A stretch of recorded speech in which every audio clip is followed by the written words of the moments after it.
Hey guys, so today we're going to look at, I guess, one of the more principles of Messi dribbling and doing the feints, and how he generally keeps his legs close together until the last part of the feint. So let's begin by watching this clip of Messi training here. So it starts out with Messi almost like reaching out for an inside cut like this. So I couldn't see the previous clip here, but I have a feeling, he was maybe either crisscrossed, this way with one of his feet and then maybe doing a feint. And then seeing how this defender is reacting over here, kind of like aiming over to the right, where he's still like, not putting too much weight or committed to putting weight on his left foot, that, he can do an inside cut here. Now, as he goes down the line, what I really noticed was the next move here, where the defender kind of like loses his balance. So he takes a touch with his left foot, and you notice he kind of does like a feint. It doesn't like seem like the most aggressive feint ever, but takes a touch. And you see like the knees, it's relatively close together, especially like as he begins to do the feint. See, even as he does the feint, the knees are fairly close together. So a lot of times what I find is like, especially where his left foot is, his knees are generally, they don't go out too far unless he's doing an aggressive feint, and then it kind of like swoops in out like this. Now, I've done this dribble many times, and I've actually noted before how Messi keeps his legs close together, but let's watch this again. So as Messi takes a touch as he dribbles, you notice his knees are fairly close together, and especially his feet. Like a lot of times I find when you're dribbling this way, it's more natural to have your foot out there for balance purposes. But I find like he crisscrosses a bit, since like it is more natural to have a bit wider, so it is closer to where his left foot is while he touches the ball.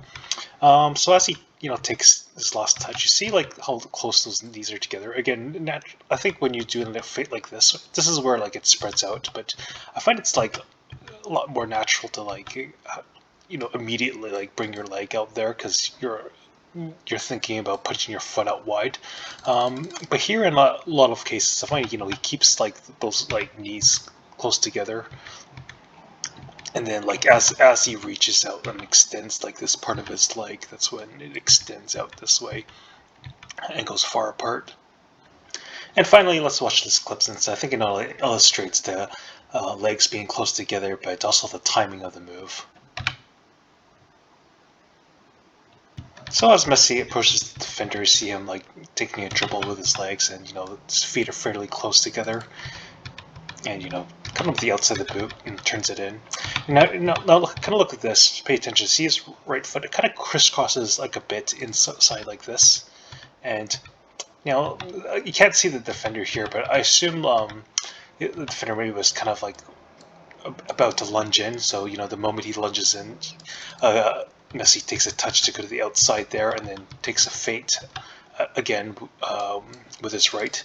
So it's similar to the double feint, whereas rather than really feinting, instead he does crisscrosses, but he sees the defender probably making a move to like close him down, and that's when, since he's like a little off balance, he can take a touch to the outside and then do another feint and take another touch to the outside.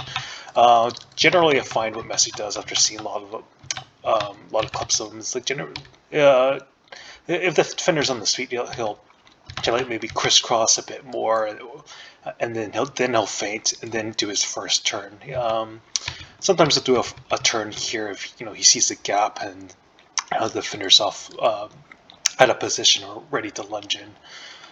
So this isn't just like copying each move like exactly all the time, but also understanding the intentions of Messi, while also understanding the same principles.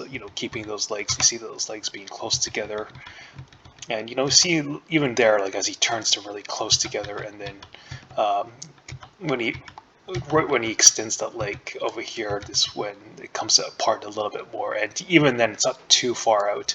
I find at least when I do it, when I decide to feint, I really want to aggressively put my leg out there, so like very early my legs are far apart. And for comparison, here's my attempt on that dribble. Okay, let's look at frame by frame. So just like Messi, I should keep my knees close, at least at this part. And then, as we go in, turn and hit the ball out, You kind of see like Messi's feet, so they're quite a bit closer together. So in this case, the ball was a lot further in front. So if I want to replicate this move when I need it, I'll generally try to have it a bit closer to my body, since um, I generally want to keep it close, and I'm reacting to a defender lunging in. Okay, so after we knocked the ball here, at this point, I was trying to keep my knees close together and see Messi's looks like it's almost right up against each other. And then you see as he see his knee kind of like drives forward like this. When I go to take my step, you see I immediately just go to the side. I don't drive my knee forward, and as a result, I spread my legs out too early, especially since I'm kind of already going to the side and I don't really need aggressively do a feint. So just two things to for next time is, have the ball a bit closer when I do this turn, because since I'm not doing a feint first. And then when I do my feint, as I turn and run this way, drive that knee and keep my knees close, and then really just as I extend, I can open them up. See, because you see, Messi, it's like right up against each other, and he drives that knee forward.